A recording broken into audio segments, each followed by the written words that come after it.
hearts, which involves a recognition and acceptance of diversity, of the unique, divinely ordered and created nature of each and every person's humanity. In our political, social and religious discourse, it is this recognition, the thoroughly African reality of Ubuntu, that we most need to rediscover. For whatever views we hold, it is only when we truly believe that each person's humanity is to be reverenced, respected and cherished, that the absolute condition and prerequisite for peace would have been achieved.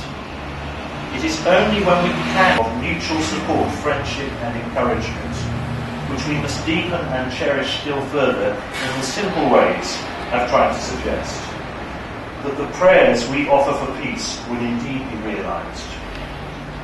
For whilst at times such as these we feel utterly helpless in the face of the evils and sufferings of both terrorism and war, we know that any form of retreat within ourselves and the illusory security of our communities is not the answer. It is nothing else but a road to deep division and polarisation, from which we shall only harvest a future of mutual suspicion, bitterness and hatred. The reality is that we have barely begun to get to know one another, our stories and our traditions. The pressing need for peace requires of us nothing less than that we begin to do so.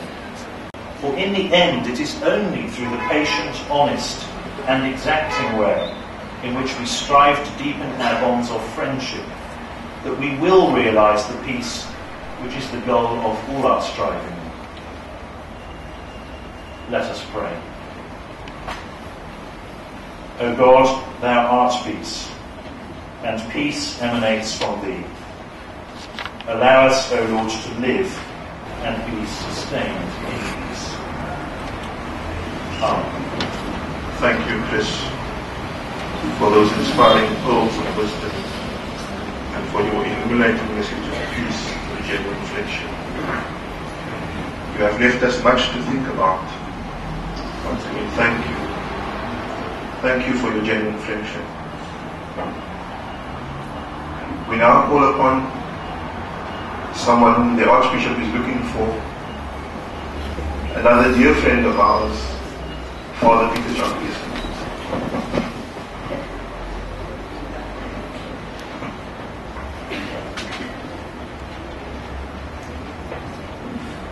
Just 2 weeks ago or so, Pope John Paul II speaking to many thousands of pilgrims, St. Peter's Square in Rome. He's outraged by the tragedy of the impending war, but also of the terrible deeds in New York and Washington, D.C., Somerset County in Pennsylvania. Reminded those pilgrims drawn from the four corners of the globe that Jews, Muslims, Christians adore one God, and are thus in this critical hour called to affirm that adoration, called to live out that belief in what he called that afternoon a vocation of unity and peace. And it's a delight to be in a sacred space that has become one of the great wells from which I've drunk over many years. This place, more than a century old, which the cry to liberate has resounded, a place that is known for testing so many areas of fellowship, a place that has not been found wanting in the critical hours when prayer has actually reached the heart of God. Just 2.5 weeks ago, it was my joy to break the yoke of oppression, to set the downtrodden free, to pull down thrones that have been built on unrighteousness, and to lift the lowly into places where good spirits can martial energy for the common good.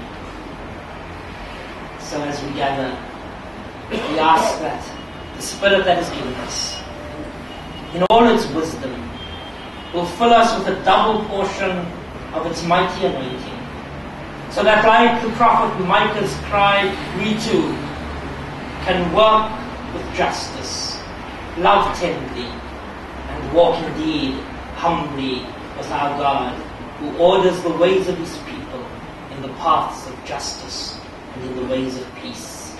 Amen. Thank you, Peter John. It is now my honor to call upon Rabbi Louis.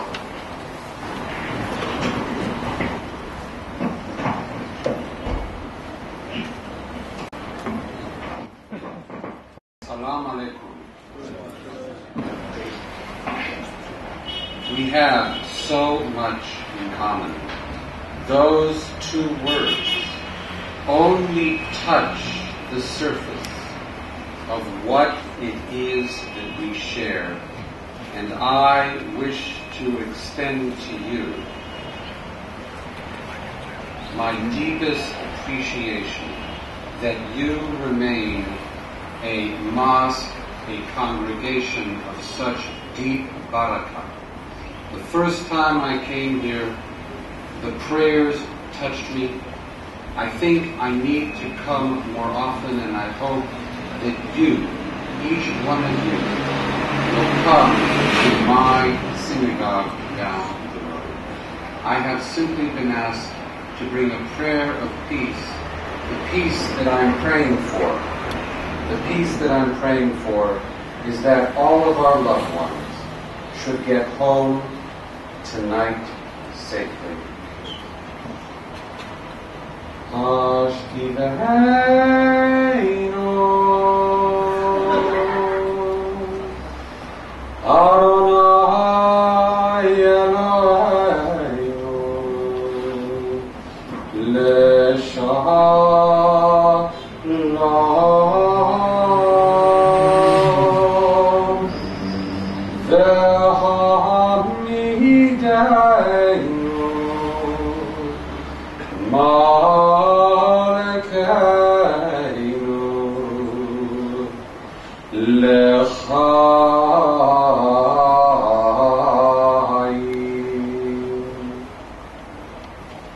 Help us, O God, to lie down in peace, but teach us that peace means more than quiet.